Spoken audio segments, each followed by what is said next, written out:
여러분 안녕하십니까? 간단한 꼭 중요한 경제 용어를 같이 짚어보는 시간을 갖도록 하겠습니다. 여러분 이건 용어를 여러분들이 많이 들어보셨을 겁니다. 스태그플레이션이라고 하죠. 이거는 경기 침체라는 스태그네이션하고요, 인플레이션이 같이 합쳐진 거예요.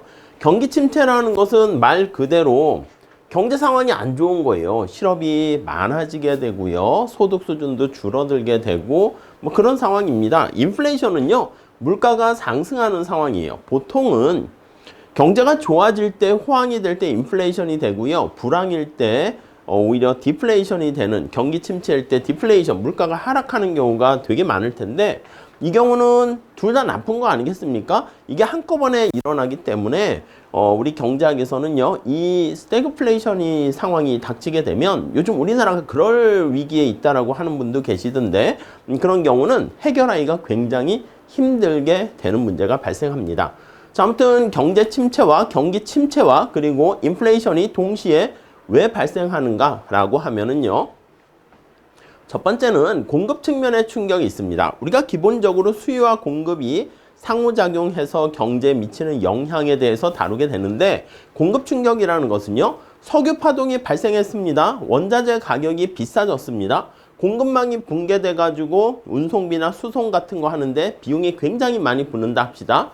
그렇게 되면 첫 번째, 석유 파동이나 원자재 가격이 비싸면 코스트, 비용이 비싸지게 되는 것을 알 수가 있습니다. 그럼 당연히 비용 상승이라는 것은 이게 어떤 물건의 단가가 비싸지게 되니까 물건의 가격이 비싸지게 되는 걸로 연결되는 걸 알 것이고요. 그리고 이렇게 비용이 비싸지게 되니까 생산 자체가 줄어들 수밖에 없습니다. 이게 바로 공급 충격에서 발생하는 스태그플레이션의 원인이고요. 또 하나는 정부 정책의 실패입니다.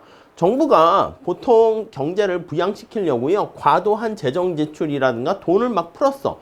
인플레이션이라는 것은 물가가 상승한다는 것인데, 기본적으로 왜 물가가 상승하는가라고 하면요, 돈을 많이 풀었기 때문에 발생하는 게 근본으로 깔려 있습니다. 그리고 정부가 돈을 풀거나 여러 가지 확장적 재정 지출을 통해 가지고 공공사업을 일으킨다거나 일자리 만든다거나 그런 것들도 좋은 의도에서 시작된 것이지만, 전부 다 돈이 풀리는 그런 과정을 거치기 때문에 인플레이션이 발생하는 상황이 따르게 됩니다. 근데 경기 부양하려고 경기가 침체되어 있기 때문에 돈을 풀고 했는데, 막상 경기가 부양되는 것도 흐지부진하게 되는 경우에는 경기 침체를 극복하지도 못하면서 물가만 상승하는 상황이 되기도 합니다. 자, 그리고요, 이렇게 경제 구조가 비효율적이거나 노동시장이 되게 경직적인 경우, 아니면 뭐 이런 경제 체질, 구조 문제가 발생하게 되면 스태그플레이션이 발생한다, 이렇게 보시면 되겠습니다. 자, 그럼 어떤 영향이 있겠습니까? 당연히 경기 부양책을 통해 가지고 경기를 활성화시키려고 했는데 물가만 올리게 되었습니다. 물가가 올라가게 되면 국민들이 자기가 받는 명목 임금이라 할까요? 명목 소득이 줄어들어요. 구매력이 줄어듭니다. 진짜 소득이라 합니다. 이 구매력을 구매할 수 있는 능력입니다. 이걸 실질 소득이라 하는데, 이러한 실질 소득이 하락하게 됩니다. 물가는 오르고 우리는 뭐 자꾸자꾸 가난해지는 그런 상황이 발생하니까 또 생활비 부담도 커지게 되는 것이죠. 자, 경제 상황이 되게 불안정한 그런 상황이기 때문에 투자 심리도 위축되고요, 자산 가치, 인플레가 발생하게 되면 여러 가지 우리가 가지고 있는 자산 가치도 하락하게 되겠죠. 은행에 예금한 금융자산 같은 거의 가치도, 돈의 가치가 떨어지게 되니까 하락할 것입니다. 미래에 대한 불확실성이 자꾸 증대하게 되면 뭔가 새로운 먼 미래의 장기적인 계획이라든가 기업의 투자 같은 것들도 세우기가 되게 힘들 겁니다.